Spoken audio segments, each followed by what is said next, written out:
So welcome to another episode of the APX Podcast, where we talk everything about virtual assistant.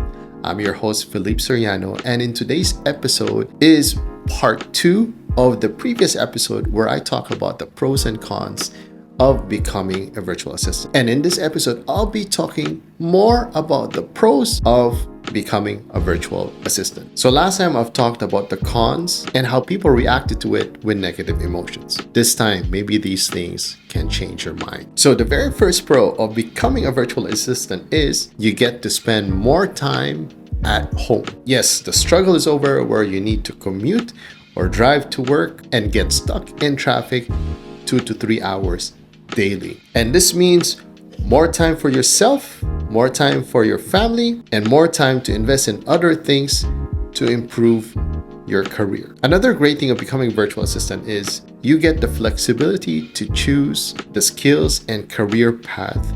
There's an abundance of positions out there that you could select and pick based on your passion, your desired pay, and the perks that come with it. Another pro of becoming a virtual assistant is we have one of the biggest and fast-growing virtual assistant communities in the world. Filipinos are dominating that space because of skill, communications, and talent, which means you are not alone in this path.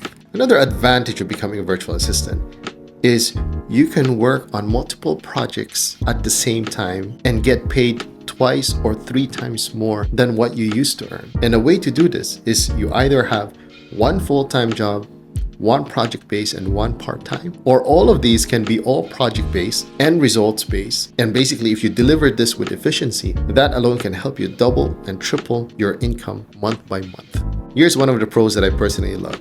You never get to miss an important occasion. You never get to miss your birthdays, Christmas, New Year's, occasions with the family, occasions with friends, and other events. Of course, depending on the type of projects you take on, if you have a full-time, then that's where you need to juggle. But if you're doing all project-based, then that flexibility comes in very handy.